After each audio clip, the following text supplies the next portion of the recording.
l'actualité. Nombreux sont les politicards. Quel est le regard que vous avez justement du contexte burkinabé en termes de liberté d'expression? On n'a jamais mené Norbert au tribunal parce qu'un article qu'il avait écrit était faux. Mais rares font de la politique. La nature est la horreur du vide. La mort du journaliste kamikaze parce qu'il a pratiquement offert sa vie pour qu'il y ait un changement. Nombreux ont de la prétention. Mais rares prennent des positions. Qui a été intermédiaire? Nombreux font des jugements. Mais rares ont la justesse. Toutes les femmes se battent autant que les hommes. Mais je dirais aussi qu'il y a des ministres hommes qui ne sont pas compétents mais qui sont là quand même. Ou bien.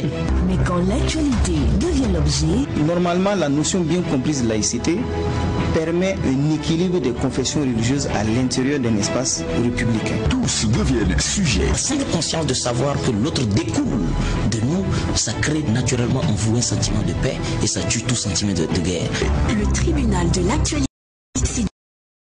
à 8h et rediffusé les mêmes jours à 22h. Le tribunal de l'actualité, c'est avec Loukman Sanfo, Bernard Boukma et Geoffroy Vaha. C'est de lundi au vendredi de 8h à 9h, simultanément sur Watt FM 100.8 et sur Tree TV, la télé interactive, et rediffusé à 22h. Le tribunal de l'actualité, ne condamnez plus l'info sans l'avoir jugé. Tree TV, la télé interactive.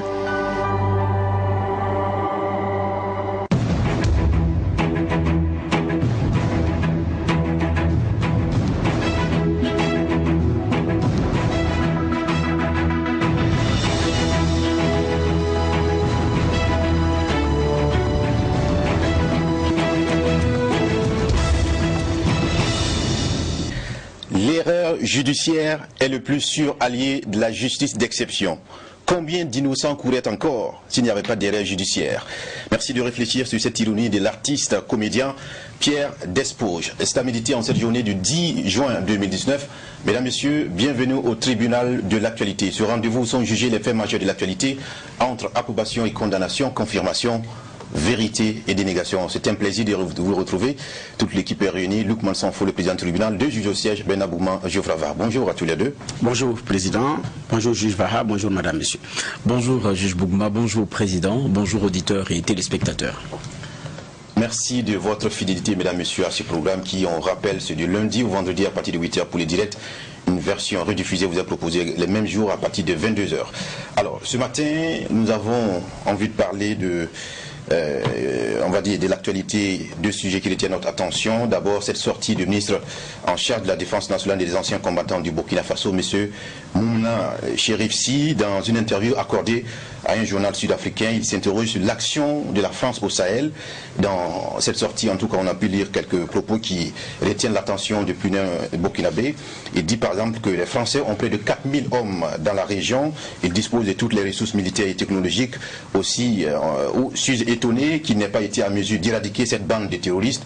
Nous nous posons beaucoup de questions. S'ils le voulaient vraiment, ils auraient pu le battre, ou bien ont-ils un autre agenda? On vous a s'interroger justement sur cette sortie de notre ministre en charge de la défense nationale. Et puis dans la deuxième partie de l'émission, on parlera de la Côte d'Ivoire, où vous savez que le président du PDCI a tenu des propos qui font beaucoup de commentaires dans la presse et sur les réseaux sociaux. Effectivement, dans une vidéo que nous allons diffuser tout à l'heure, qui est aussi disponible en ligne, on voyait en tout cas Henri Konabédié, le président du PDCI, accuser le pouvoir du RHDP de convoyer, naturaliser et armer les étrangers à travers le pays. Et dans la même vidéo justement, il s'en prend également aux étrangers de vouloir exproprier les Ivoiriens de leurs terres. On va y porter un jugement dans la deuxième partie de cette émission, le tribunal de l'actualité. Bienvenue à tous. Les avant-propos pour commencer.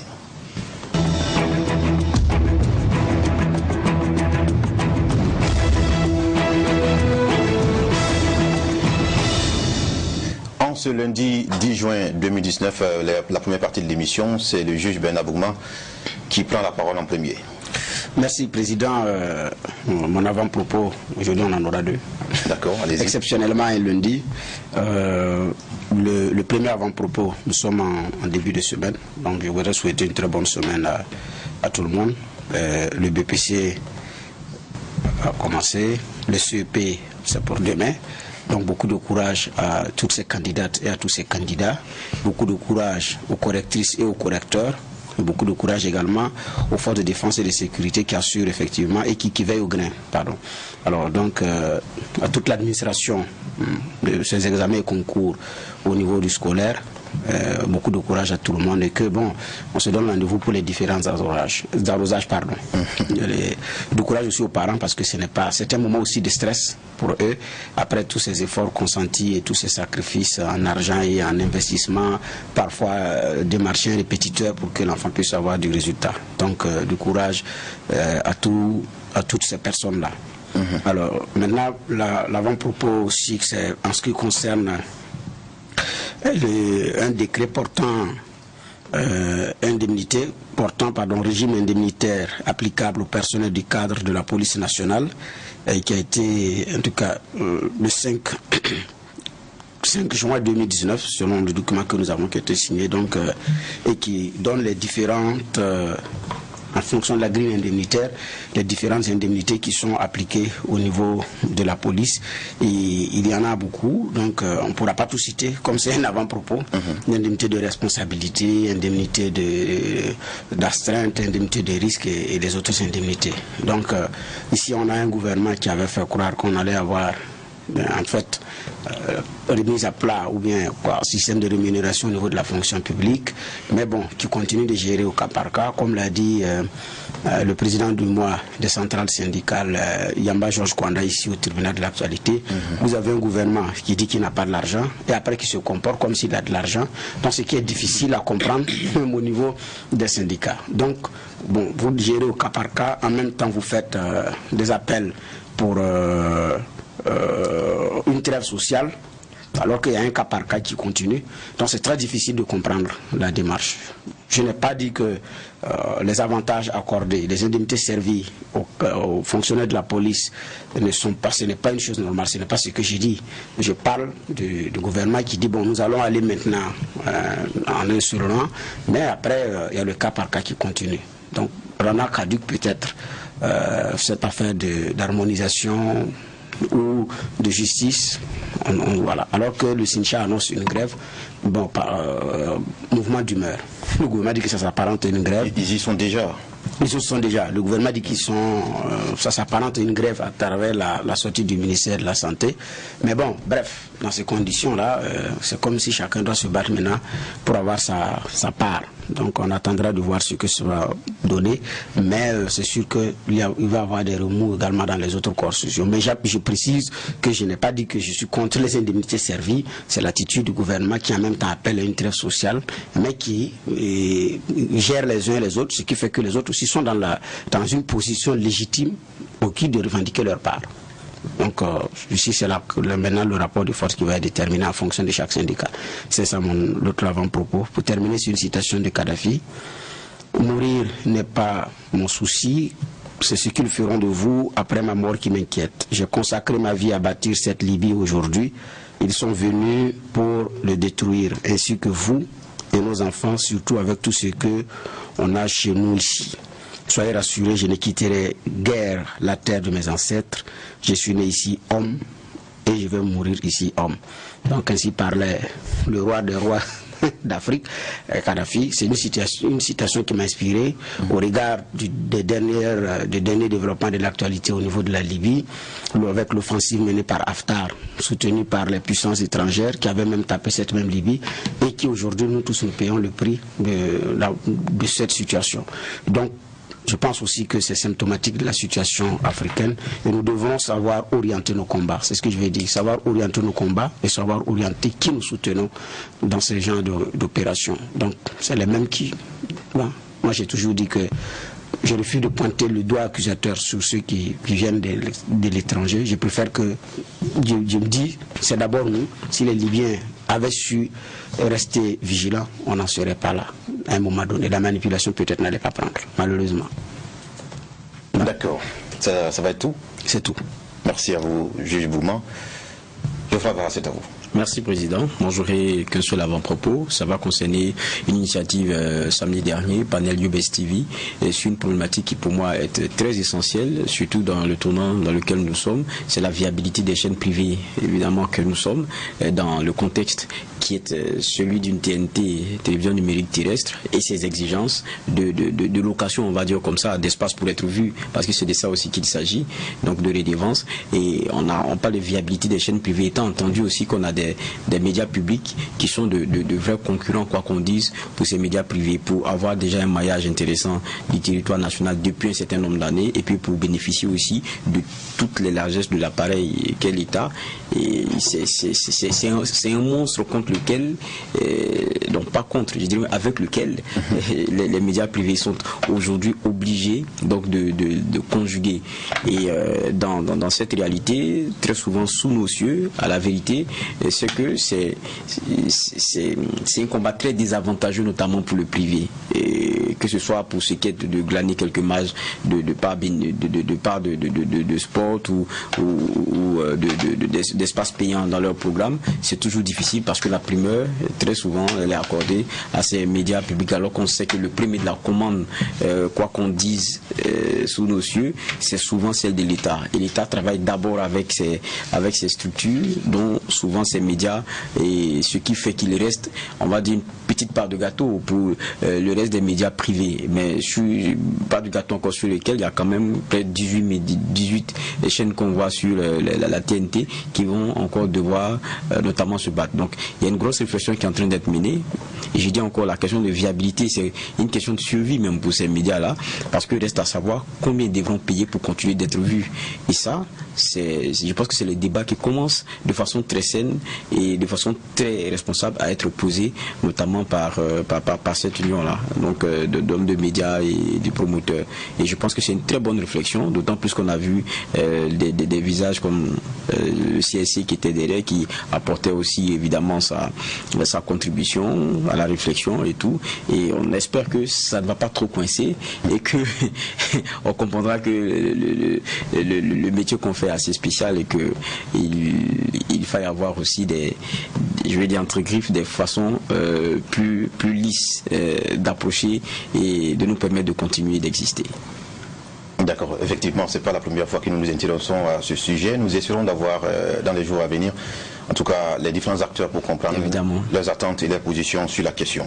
Merci à tous les deux pour cette première partie de l'émission, les avant-propos. À présent, on va s'intéresser à cette sortie du ministre burkinabé en charge de la défense nationale et des anciens combattants, M. Moumina Chérif-Si, qui accorde une interview à un journal sud-africain et intitulé « Le Sahel, la charge des ministres burkinabés contre l'opération Barkhane ». Et dans cette interview que beaucoup ont pu lire et commenter, on a pu entendre et lire en tout cas son regard sur, par exemple, le G5 Sahel qui ne trouve pas du tout efficace. Il dit qu'il est difficile de constituer une force militaire commune et il a dit que toutes les promesses faites jusqu'ici par l'Europe n'ont pas été tenues. Les armes promises, les chars jusqu'à présent zéro. Mon sentiment personnel est que le G5 Sahel ne peut pas réussir car nous ne pouvons pas faire confiance aux Européens avec notre sécurité personnelle.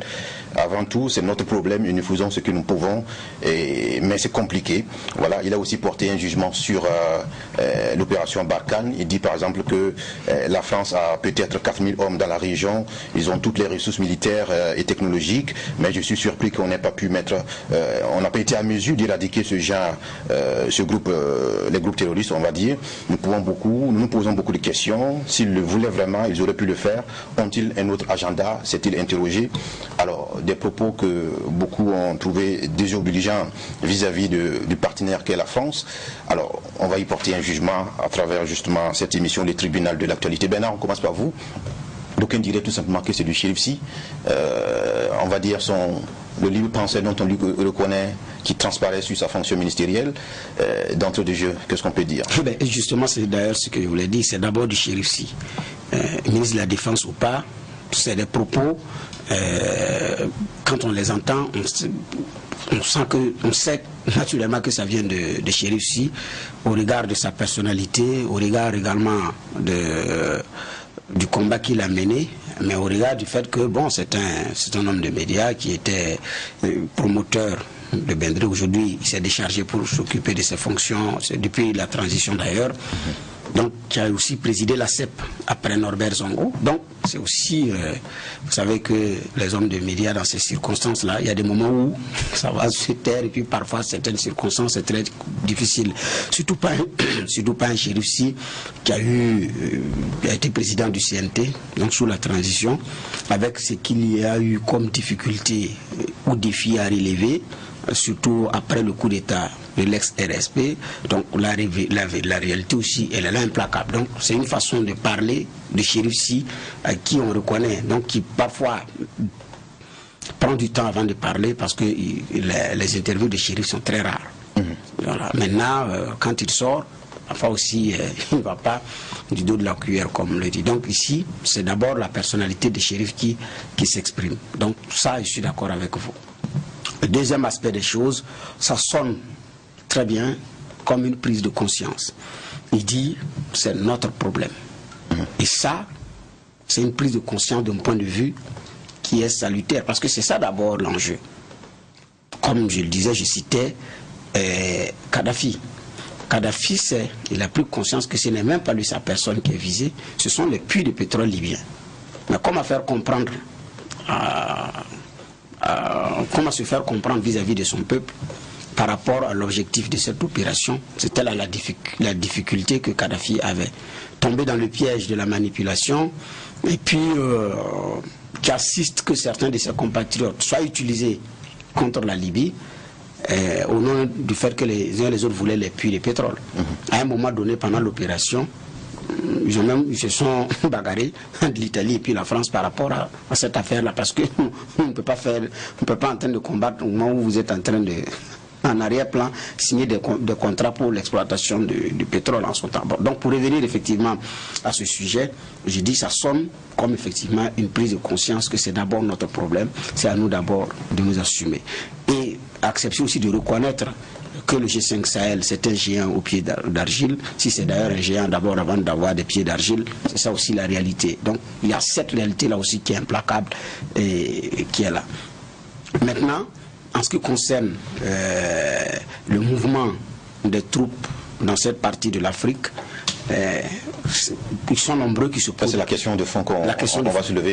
Permettant à Geoffroy de pouvoir faire son entrée en matière. On a pu entendre lire l'avocat Paul Kéré qui est tombé à bras raccourcis sur le ministre Chérif Sy en disant voilà là un aveu d'impuissance à travers la sortie d'un ministre de la République. Est-ce que c'est votre égard? Non, peut-être qu'on ne lit pas peut-être la même interview, ou on ne l'écoute pas sous le même prisme. Vous savez, Paul Kéré, qui dit Paul Kéré, connaît bien aussi son bord. On connaît bien les gens qu'il a souvent défendus. On sait un peu comment étaient ses postures relativement à un certain nombre de sujets d'actualité sur lesquels il écrit très souvent. Donc ça ne surprend pas pour ce qui est de son regard. On connaît son prisme à lui. Donc moi, sur le regard que j'ai, c'est qu'on a un ministre qui a posé qui sur la question de la sécurité, notamment dans la sous-région, est allé sur plusieurs dimensions. Parce qu'il dit clairement qu'à un moment donné, d'abord, qu'on ne va pas compter sur l'autre pour se défendre. Ce qui est une réalité. Mais en attendant, on travaille avec l'autre pour se défendre. Mais est-ce que l'autre a, dans sa dynamique, la clarté de l'objectif de nous défendre de façon intrinsèque? Il en doute au regard d'un certain nombre de points qu'il évoque. La puissance de cette force-là, et en face, les capacités à contenir ou à régler un problème qui, au regard de la puissance, devrait l'être. Et troisièmement, il n'y a pas que seulement le colon, l'ancien colon, quoi. C'est pas de ça seulement qu'il parle. Il parle de notre capacité nous-mêmes. On parle de G5 à pouvoir répondre ensemble au problème qui est le nôtre. Et là encore, il fait aussi le constat d'un échec. Maintenant, sur la question du G5, on peut aller un peu plus loin parce que pour moi, quoi qu'on dise, ce n'est pas une question d'une armée en tant que telle qu'on met en place ensemble. J'ai comme plutôt l'impression que c'est plutôt coordonner des opérations ensemble. Auquel cas, est-ce qu'on a tant besoin de la France? Il y a beaucoup de sujets comme ça qui peuvent être relevés quand on sait que On a la France qui est présente avec chacun des parties des pays de façon bilatérale, et la France encore qui pèse de tout son poids avec l'ensemble de ces pays-là lorsqu'il s'agit d'aller encore ensemble. Ça devient un peu compliqué. Ça devient vraiment compliqué. Ça fait une France trop présente. Ça fait aussi le problème les suspicions légitimes, je dirais comme ça, de la question des intérêts de fonds qui sont les leurs. Et puis surtout que il faut comprendre que son interview ça vient dans un contexte où on a certains grands noms de la France, je veux dire, qui ont occupé des postes assez intéressants dans la relation France-Afrique, notamment sur les questions de sécurité, qui décrit la façon dont la France mène ses activités ici. Et quand vous dites assez intéressant sur la super présence de la France au niveau du continent, mais est-ce que cela aussi ce n'est pas de la volonté des pays africains eux-mêmes, parce qu'on a vu tous ces appels incessants à l'endroit de la France qui se retrouvent à être impliqués d'une manière ou d'une autre à agir pour le bien de ce continent-là. Mais c'est clair que c'est d'abord nous. C'est d'abord nous le problème. Ça, il ne faudrait pas qu'on se leurre. Avant de pointer le doigt accusateur sur l'autre, il ne faudrait pas oublier le pouce qui nous regarde. Parce que c'est nous qui décidons qu'ils viennent. Maintenant, la réalité, est-ce que c'est vraiment nous? Parce que très souvent, ce dont on se rend compte aujourd'hui, c'est que c'est envers et contre le peuple. Parce que vous regardez en Côte d'Ivoire ce qu'il y a eu contre l'armée française et la façon dont elle a choisi son camp et elle a changé l'histoire de ce pays-là. Vous regardez aujourd'hui au Mali comment cette armée elle est décriée. Regardez au Niger, il ne se passe pas un jour sans qu'il y ait des sit-ins devant les ambassades pour dire bon écoutez l'armée française c'est quoi la réalité de votre présence, on apprend que voilà ce qui vous intéresse, nous ne sommes pas d'accord, et très souvent ce sont des mouvements assez populaires, et puis c'est une façon aujourd'hui d'appréhender la présence de la France qui est beaucoup partagée. Pourquoi cela? Et regardez le cas du Mali, on a pu passer sur nos antennes ici, ce reportage-là où les jeunes disaient de façon très claire, on ne comprend pas pourquoi est-ce que du côté de la France, nous avons appris qu'il y a une lettre dans laquelle nous on demande comment est-ce que vous devez intervenir, vous nous direz prendre la lettre, intégrer ce que vous voulez. Et nous on reprend la lettre, on intègre ce que vous voulez. Mais c'est de notre responsabilité aussi d'abord. Donc il y a ce rapport-là qui n'est pas sain, il y a ce manque de sincérité fort et qui est criard dans nos relations, et puis il y a beaucoup d'autres choses sur lesquelles on pourrait revenir. Moi, pour revenir par exemple à l'interview du ministre, mais écoutez aussi, n'oubliez pas qu'il n'y a pas longtemps, il y a une sortie qui a permis la libération sur notre sol d'otages. C'était des otages français, ils avaient été pris au Bénin. Vous avez vu la communication qui a été faite, on ne savait même pas qu'il y avait nos forces qui ont participé à cela. N'eût été peut-être la vigilance et puis la sortie du ministre des Affaires étrangères. C'est-à-dire que nos gars, ils seraient morts là-bas, il n'y avait pas de problème, quoi. C'est comme si ils n'avaient jamais participé à l'opération. C'était un exploit français. Voilà, ça a été vendu comme un exploit essentiellement de soldats français. Et ce type de communication, on y a droit très souvent, et ce n'est pas intéressant. Et très souvent, quand il y a des... Écoutez, quand il y a souvent des écueils, il y a des petites bavures et tout, ça, c'est le fort de nos forces. Maintenant, quand c'est des opérations réussies, elles sont d'un point de vue communicationnel maquillées comme étant essentiellement français. Mais heureusement qu'aujourd'hui, je pense qu'on a aussi des autorités qui ont commencé à comprendre et donnent le clair de l'information, et nous aussi, on fait le contrepoids de cette communication-là pour dire qu'on a des forces qui sont parmi, qui sont venues et qui ont œuvré à atteindre tel objectif, Donc quand vous collaborez dans une atmosphère qui n'est pas si saine, c'est clair que après il y a des ressentis qui ne sont pas forcément bons, et ça réjaillit même quelquefois jusqu'aux plus hautes autorités. Et pour moi c'est ça la réalité à laquelle on est aujourd'hui. Alors maintenant nous savons que cette sortie pose fondamentalement, on va dire, la pertinence de l'action française au niveau sur le continent, son intervention qui est de plus en plus désavouée à travers certains pays comme le Mali. Mais là, on espérait que c'était simplement des actions citoyennes de quelques citoyens qui s'exprimaient. Mais là, avoir tout un ministre de la République qui parle de façon franche de la sorte, est-ce que ça met à nu tout le malaise qu'on a à cette coopération-là? Justement, parce que l'intérêt de cette intervention, c'est beaucoup plus de qui elle vient, comme vous l'avez dit. Chérif a été haut représentant du chef de l'État jusqu'à sa nomination en tant que ministre d'État et ministre de la Défense. Qui a géré, j'ai dit, le CNT et tout et tout. Donc il y a quand même un parcours et puis une connaissance de terrain qui est là également. Donc quand un ministre arrive effectivement à proférer de tels propos, ça peut sonner, comme on l'a dit, comme un aveu d'impuissance, un peu à la Kadhafi, mais il faut regarder les choses de près. Pourquoi est-ce que la jeunesse malienne manifeste sérieusement, celle nigérienne également? Donc il y a lieu de s'interroger, parce qu'il faut aller au-delà des hommes. Donc ceux qui nous gouvernent aujourd'hui, demain peuvent ne pas être là pour une X ou Y raison, mais si les choses continuent dans cette façon de faire, naturellement il y a lieu de s'interroger sur la base des relations qui nous lient. Parce que quand des gens sont pris au Bénin, et que vous arrivez à les poursuivre jusqu'à aller les avoir et les récupérer, ça veut dire quand même que vous avez de la logistique, vous avez des hommes et des moyens de le faire. Mais nous avons des otages burkinabés qu'on n'a pas pu récupérer malgré cette coopération. Donc il y a lieu qu'on se pose des questions de savoir comment est-ce que vous avez fait pour les poursuivre depuis le Bénin pour aller les récupérer sur leur base. Alors ici on a des otages qu'on n'arrive pas à récupérer. Et puis tout récemment, vous avez eu le reportage sur le drone français au niveau du Sahel, qui, dans les images, on voyait clairement dire qu'ici, ce sont des terroristes qui étaient en train de poser des engins explosifs. Et qui étaient en train de le faire, et le drone, depuis là-haut, est en train de voir, les images sont nettes. Donc quand même, il y a des moyens de surveillance sur le plan aérien. Donc maintenant, sur le théâtre des opérations, vous posez des questions. Donc on est en droit de se poser des questions. Qu'on soit ministre, ou qu'on soit citoyen lambda, qu'on le dit, ou leader d'organisation de la société civile, il y a lieu qu'on se pose des questions par rapport à cela. Et il n'y a pas longtemps, je l'avais d'ailleurs dit en avant-propos, en citant l'ancien ambassadeur de France au Mali, Nicolas Normand, qui a sorti son livre qui s'appelle Le Grand Livre de l'Afrique, où il dit, nous avons ajouté du désordre au désordre, parlant du Mali.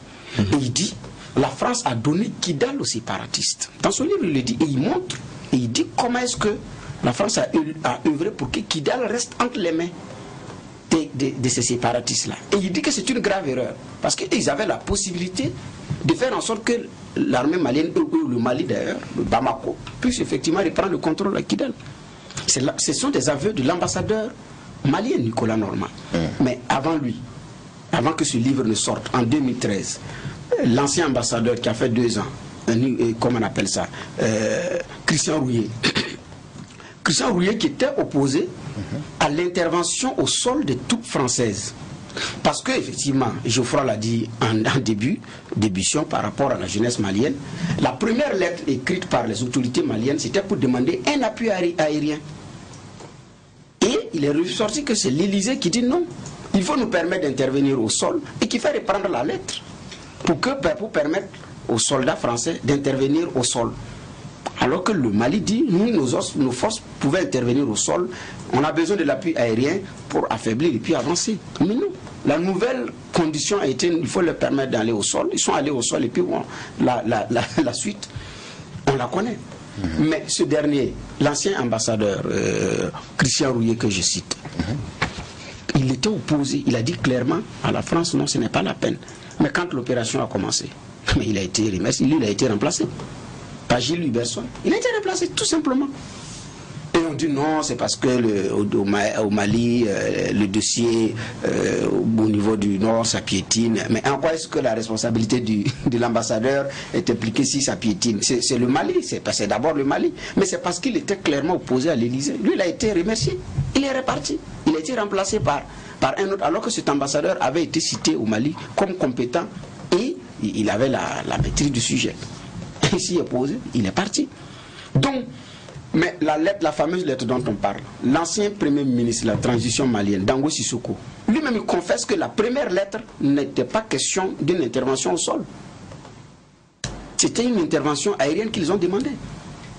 Mais ce sont tout ce que je cite là, les deux sont français. C'est le Malien là, qui est le monsieur Sissoko qui est malien, les deux sont des Français. Que que ce soit Nicolas Normand ou que ce soit Christian Rouillet, ce sont des ambassadeurs français. Peut-être que le livre de Christian va sortir après, je ne sais pas, mais Normand, lui, l'a écrit. Nous avons ajouté du désordre au désordre malien. C'est une grave erreur. Ça. Ce sont des éléments, ce sont des textes, des extraits du livre que je cite. Moi, je l'avais donné ici en avant-propos. Donc, on est en droit de nous poser des questions par rapport à ce qui s'est passé au Mali et par rapport à ce qui est en train de se passer ici et même au Niger et après la Libye, les aveux de Kadhafi. Donc, que ce soit des aveux d'impuissance des dirigeants, mais il y a là une réalité implacable, la nécessité de se poser des questions.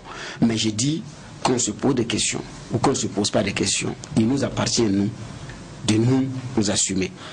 C'est pourquoi d'ailleurs, des gens ont accepté accéder à cette fonction en disant c'est pour la patrie.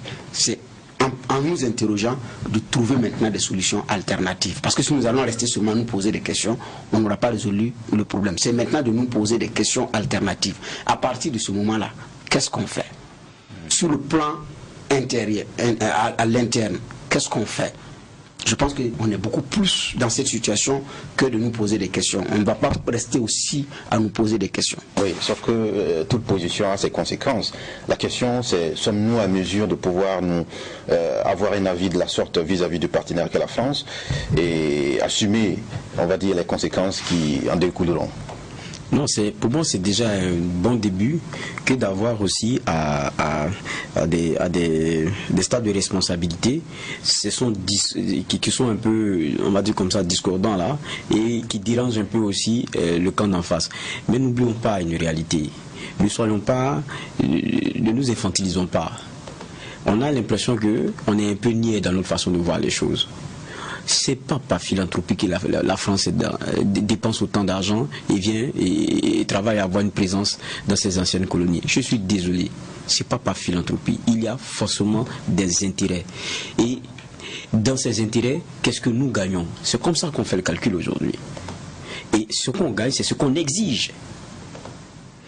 Quand vous prenez le cas de la Côte d'Ivoire, la plupart même des pays africains, quand vous voyez, ça arrangeait les anciens chefs d'État qui n'avaient pas trop confiance même en leurs armées.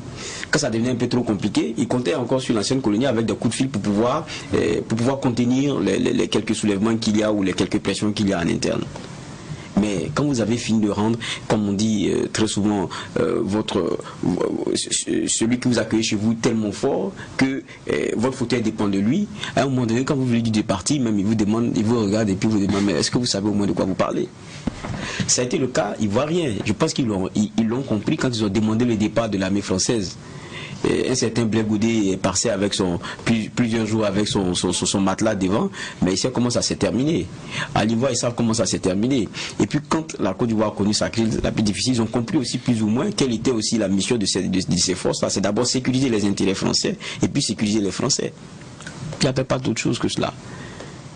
Maintenant, j'ai dit toujours que ça a changé le cours de l'histoire parce que, quoi qu'on dise, il y a des choix aussi qui ont été faits où on a senti un trop grand engagement de la France, peut-être aussi avec les amitiés qu'il y avait comme Sarkozy et quelqu'un comme le président actuel. Mais ça, c'est la réalité. Ça, c'est sur le plan politique.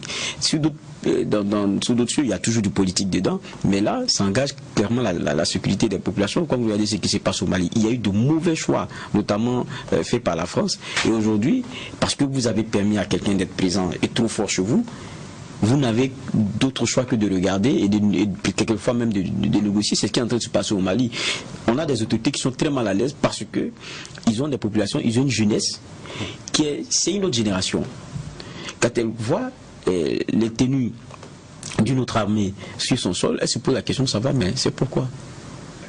À quelle fin? Ailleurs, c'est des coopérations, c'est des collaborations, c'est des choses qui sont bien recadrées dans le temps et puis après c'est fini. Chez nous, il n'y a pas de délai. Et quelquefois même on ment au peuple, on ment aux populations et on dit non, ils ne sont pas présents alors qu'ils sont présents. Vous voyez des cortèges, combien de fois il n'y a pas eu le débat ici au Burkina Faso sur la question de présence de soldats étrangers? Plusieurs fois. On apporte des fois des démentis, mais n'empêche que certains vous diront on a vu ci, on a vu ça. Quelquefois, il n'y a même pas ce discours de vérité là qu'on a. Et puis, je dis encore, il faut qu'on soit sincère avec nous-mêmes. Ce n'est pas par philanthropie qu'ils viennent. C'est des jeux d'intérêts. Donc, quand on a fini de discuter de ces intérêts-là, il faut quand même être un peu ferme. Et le le reste, c'est qu'il faut comprendre aussi, c'est que tout comme on ne développe pas, on se développe, on ne sécurise pas, on se sécurise. Il y a une offre domestique de sécurité qui devrait être à un niveau assez intéressant pour ne pas être fort dépendant de l'autre. Mais ça, si vous ne l'avez pas construit, vous allez rester peut-être dans la critique, et puis par après, quand on vous verrouillera le boulon, vous allez commencer encore à descendre un peu le ton d'un cran, ou bien qu'on vous change, c'est tout. Mais on appelle pour vous excuser à votre place. Oui, c'est ça la réalité aussi sous nos yeux. D'accord. Pour sortir de ce sujet, Bernard, dans l'écrit de l'avocat Paul Kéré qui fait suite justement à cette sortie de chez lui, il dit que la France, étant chargée, elle pourrait demander la démission du ministre. Quel est votre regard? C'est possible. Vous savez qu'en termes au niveau des relations internationales, c'est en fonction des intérêts. Donc la France démissionne, demander la démission du ministre, parfois il y a tout un gouvernement que les puissances étrangères font tomber, parfois même avec le chef de l'État en tête. Donc derrière plusieurs chefs d'État africains renversés, soit par des élections, soit par un coup d'État ou par toute autre façon, parfois il y a l'action des puissances étrangères. Maintenant, à partir de ces propos de là, à faire démissionner 6 shérifs, là on attendra de voir comment est-ce que ça va se procéder. Est-ce que ça va être seulement un coup de fil au président Roch Kaboré pour dire écoute, il faut vous débarrasser de monsieur Si. Moi je ne sais pas, mais il y a aussi une réalité qui est là implacable. Donc la nécessité de se poser des questions sur les coopérations qui nous lient aux autres pays. Sankara l'avait clairement dit, nous voulons de l'aide qui nous aide à nous dépasser de l'aide. Nous n'allons pas effectivement rester dans l'éternité de demander de l'aide qui nous maintienne dans cette aide-là. Parce que, comme le dit le proverbe chinois, c'est bon de donner du poisson à quelqu'un, mais c'est mieux de l'apprendre à pêcher. Parce que vous ne serez pas là à tout moment pour lui donner le poisson. Donc en termes de relations, il y a cette réalité aussi à voir. Mais parfois, ce ne sont pas des déclarations aussi sans conséquence. Mais c'est que ce que je disais tout à l'heure, quand je disais qu'il ne faudrait pas qu'on soit niais, quel intérêt il a à vous apprendre à pêcher lorsqu'il vous tient en vous donnant du poisson? Tout à fait. C'est là la question. C'est là où notre intellect doit travailler. Tout à fait. Il ne faut pas attendre de lui qu'il nous apprenne à pêcher. Non. Parce que il continue cet asservissement-là parce que c'est ainsi qu'il vous tient. Et tant que nous n'avons pas compris ça et que nous pensons que c'est son rôle de nous affranchir, c'est qu'on n'a encore rien compris. D'accord. Vous voulez ajouter quelque chose? Oui, je voulais dire qu'au-delà de la coopération, je l'avais aussi cité en avant-propos, il y a ces autres intérêts, cet autre business qui s'est développé autour de ce terrorisme. Vous avez les cabinets militaires étrangers qui sont établis sur nos sols, mais aussi qui recrutent, mais qui font du chiffre. Dans les évacuations sanitaires, dans les combats, dans les libérations d'otages, dans le renseignement, les informations, le traitement et tout ce qui va avec. Mais il y a cette autre filière qui s'est développée. Donc c'est un autre business de ce terrorisme-là. Mais ça vient également des pays occidentaux. Donc pour dire, comme l'a dit Geoffroy, il y a à également interroger notre intellect par rapport à la conduite à tenir. Ça, à un moment donné, comme Chérif s'il a dit, c'est à nous de nous assumer parce que c'est d'abord notre problème. C'est d'abord notre problème. Ça, il faut qu'on se mette en tête et puis voilà, on va voir ce qu'il y a lieu de faire, quoi.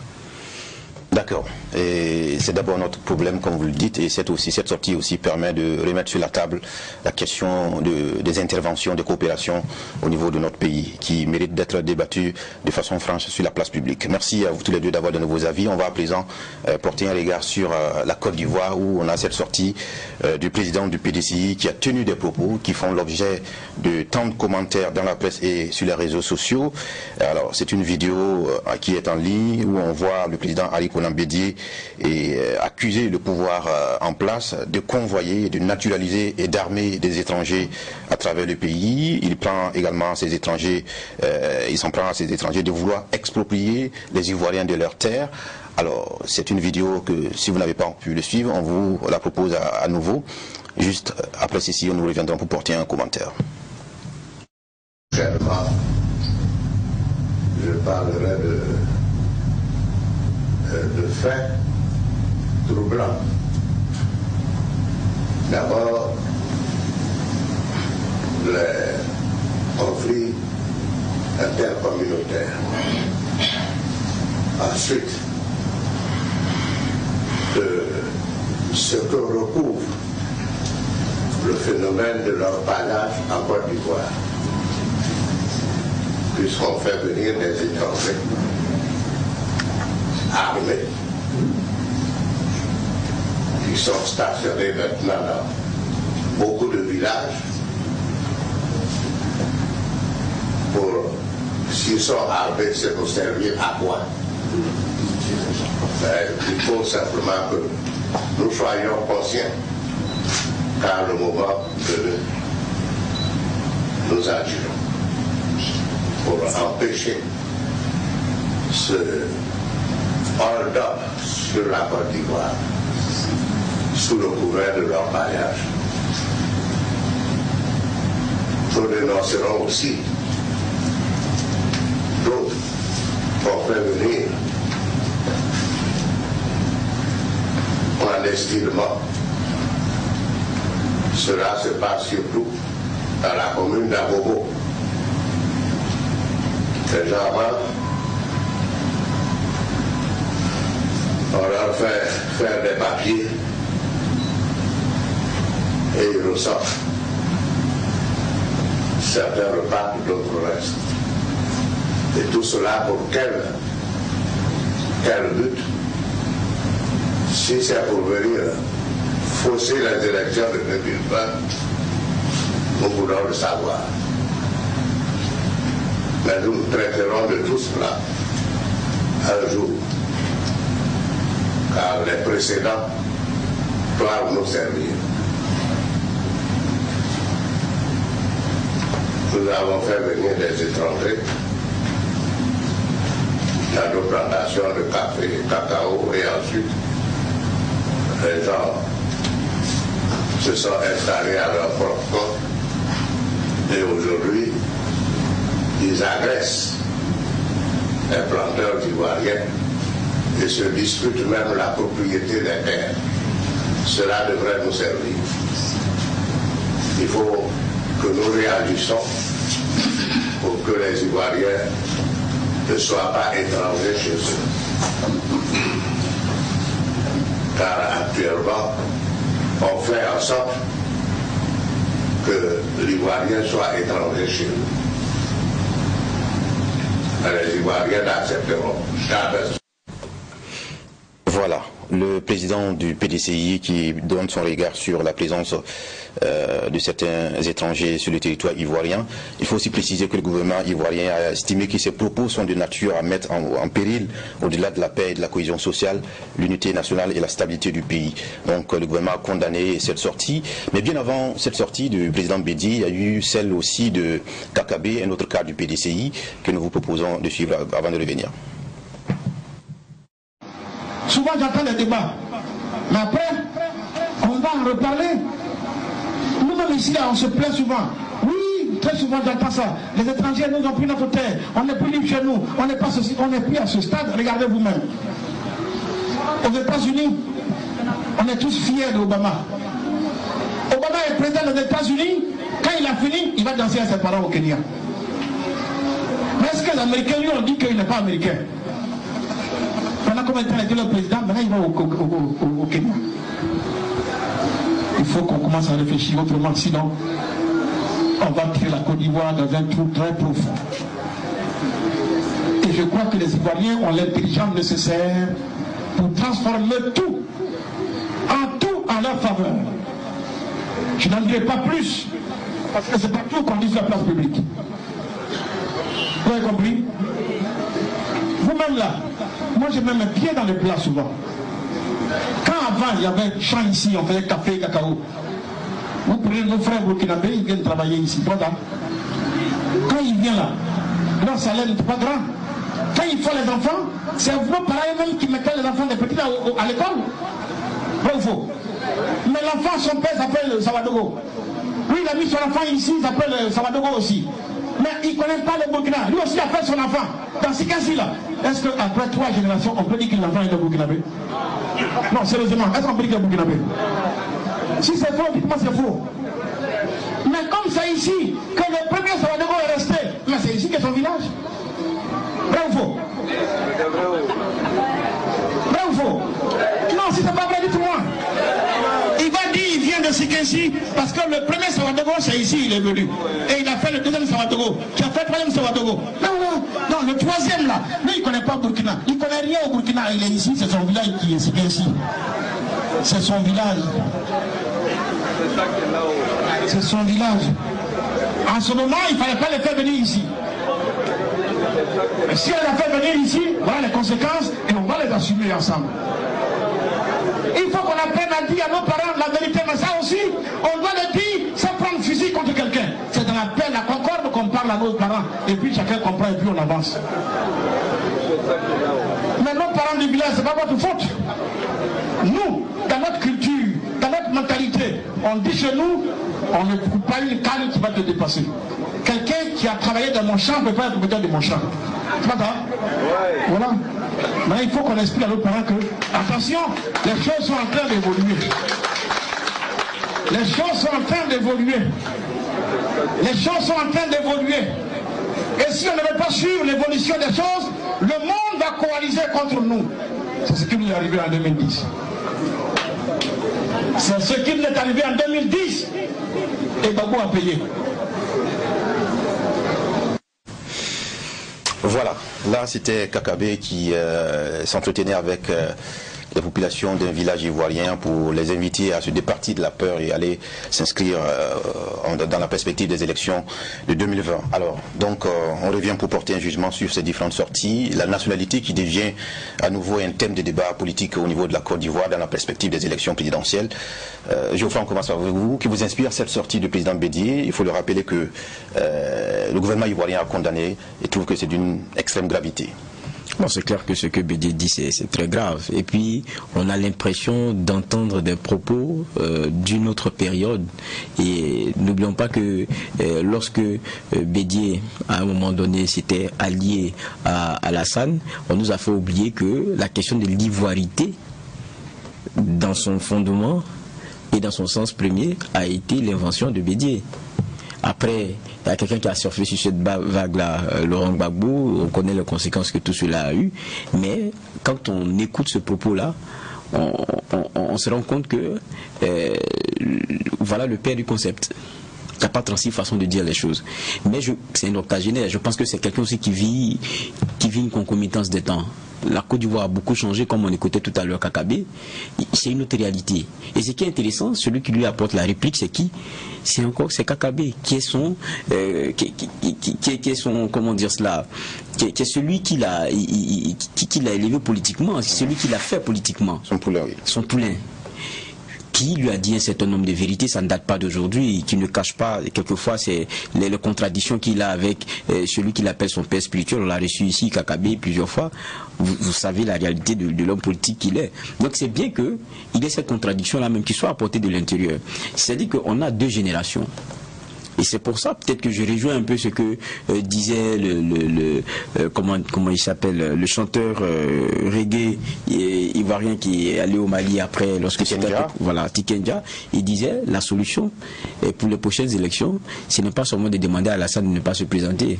C'est vrai que Bédié n'en a même plus là, je dis qu'il ne peut plus, mais toute cette clique-là, il fallait leur demander de rester à côté. Parce qu'ils ont été formatés dans un autre moule. Et ils ramènent des vieux combats qui sont de vieux démons. Et il y a une classe politique aujourd'hui qui a compris qu'il faut transcender les choses. La Côte d'Ivoire d'hier n'est pas celle d'aujourd'hui. Et elle ne sera pas celle de demain. Donc les mentalités doivent évoluer avec. Et puis vous regardez un peu, c'est que là où on arrive à un tournant qui est celui pour aller vers des consultations électorales, là où on joue avec le virage dangereux, c'est aller toujours vers les populations qui sont du milieu rural. Où je ne dirais pas que la capacité d'analyse n'est pas forte, c'est pas de ça qu'il s'agit. Non, ils sont dans un contexte qui est particulier. Vous savez, la terre, on ne joue pas avec, quel que soit le pays où on est. Et donc, c'est des sujets, lorsque vous commencez à l'aborder et en faisant des clivages et mettant des gens en opposition, très vite, vous avez des positions qui se durcissent. Et donc, vous avez quelquefois beaucoup de gens avec vous parce que l'homme a peur du danger de l'expropriation. Donc, à chaque fois quand vous sortez cette fibre-là, on rejette l'autre. Si c'est l'argument aujourd'hui de Henri Konan Bédié et de son CDP, c'est que de son PDCI, c'est qu'il y a un problème, c'est qu'il y a un vrai problème. Mais heureusement qu'il y a cette jeune génération qui est aussi du PDCI, mais qui pense autrement, comme on l'a vu avec Kakabé. Et c'est bon que les autorités ivoiriennes soient sorties et aient condamné de façon très claire ces propos-là. Moi, je pense que le plus important même serait d'aller un peu plus loin, parce que il y a souvent ces dérives verbales-là à l'approche des consultations électorales. Et en Côte d'Ivoire, c'est légion. Et même vous prenez la presse elle-même, quelquefois, vous lisez des titres, vous tombez des nues. C'est des choses qu'on ne peut pas voir ailleurs. Donc, je pense qu'il y a des moments aussi, il faut interpeller pour comprendre les gens, pour interpeller et comprendre pourquoi est-ce qu'on dit ceci ou cela, et qu'il y a aussi des mesures punitives si des textes ont été enfreints. Et ça, c'est une réalité. Alors, Bernard Geoffroy, lui, parle de dérive verbale, mais à regarder un peu le parcours de l'homme qui tient ses propos, on pourrait dire que c'est intrinsèquement une conviction qui lui tient à cœur. On a cette impression qu'effectivement, il revendique et assume ce qu'il avait créé, ce monstre de l'ivoirité qu'il avait créé et entretenu. Et peut-être qu'il revendique ça, quoi. Mais en tout cas, dans le fond, le discours, il n'a véritablement pas changé et où il n'a pas évolué.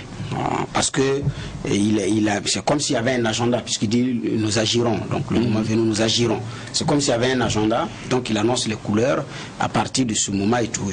Donc, et il semble maîtriser les rouages, on le fait venir à Bobo, on le fait faire des papiers, et puis ils repartent. Bon, la question de ils repartent où, qui les fait venir et comment est-ce que ça se passe?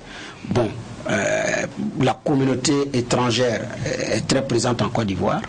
Et ils sont très nombreux, ces étrangers-là, qui se sont naturalisés. Vous avez du tout des ressortissants de l'Afrique occidentale, vous avez plein de Libanais aujourd'hui qui sont pratiquement des Ivoiriens, vous avez des Européens, et puis donc, bon, quand ils disent qu'ils font des papiers ou repartent, moi je suis curieux de... C'est comme s'ils venaient en colonie, avec une origine bien connue, ils finissent et puis ils repartent là-bas, ils attendent. Donc, c'est ce qui est regrettable. Mais les propos de Kakabé, effectivement, rappellent l'histoire de la présence des étrangers en Côte d'Ivoire et surtout de la communauté burkinabé. Vous savez qu'il y a même eu un syndicat qui a été créé en son temps qui s'appelle le SIAMO, le syndicat interprofessionnel de l'acheminement de la main-d'œuvre en Côte d'Ivoire. Donc, il y a des gens qui sont partis depuis cette époque, mais comme il a dit, le premier Sawargo, il est venu s'installer ici. Il a fait un deuxième Sawargo, qui a fait un troisième Sawargo. Tu ne connais même pas le Burkina. Et Dieu seul sait, ils sont nombreux qui ne connaissent pas le Burkina.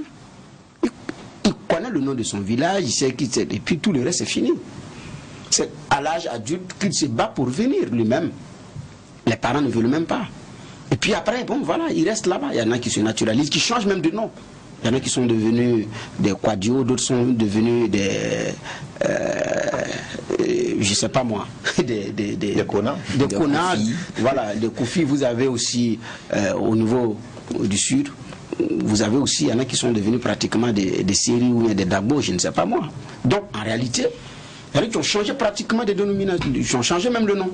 Donc ce monsieur-là, vous allez l'accuser qu'il est étranger, lui-même il est étonné. Moi, il a dit, moi, puisque lui, son papa, il est né là-bas, et lui-même, il est né là-bas. C'est son grand-père qui est venu s'installer. Donc, quand vous dites que lui-même, il est étranger là-bas, il n'arrive pas à comprendre. Il n'a même pas les traits d'un Sahélien. Il n'a plus les traits d'un Sahélien. Vous avez des Burkinabés, vous avez des Maliens, quand vous les rencontrez là-bas, ils n'ont même plus les traits du Malien ou du Burkinabé ou du Guinéen. À force. Parce que, bon, là, il a les traits de... Même nos frères qui arrivent ici, vous ne voyez pas des traits burkinabés. C'est ça aussi la réalité. Donc, quand vous dites à ce monsieur qu'il est étranger, il se pose des questions de, mais finalement, qu'est-ce que vous êtes en train de me dire là? Donc il y a cette réalité-là.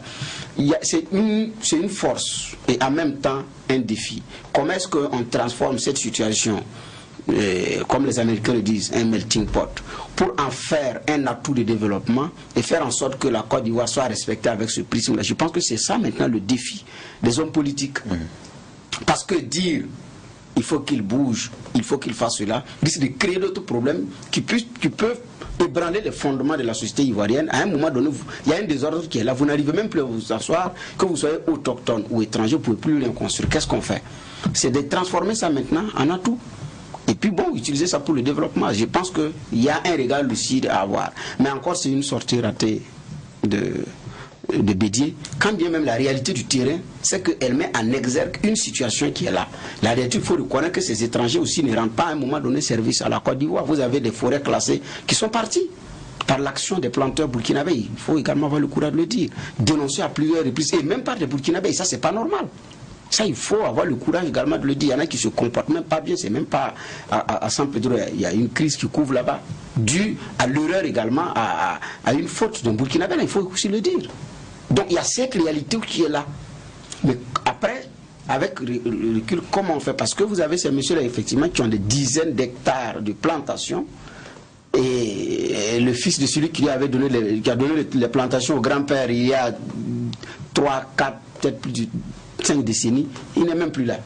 Donc le fils se retrouve désœuvré et qu'est-ce qu'il fait? Donc il y a une réalité qui est là qu'il faut savoir utiliser et canaliser. Malheureusement, on a un problème de temps. On aura certainement le temps de revenir un de ces jours pour porter encore le regard de façon plus profonde sur la question soulevée, la nationalité au niveau de ce pays qu'est la Côte d'Ivoire. Merci à tous les deux, Geoffroy Vara et Bernard Bougma. Mesdames, Messieurs, merci. On s'excuse pour n'avoir pas pu aborder de façon profonde la question. On reviendra avec certainement des invités qui ont plus d'intérêt et en tout cas qui ont qualité de porter justement un regard sur cette sortie. Merci de votre fidélité. Que la paix nous fasse la guerre, que la guerre nous fasse la paix. Au revoir.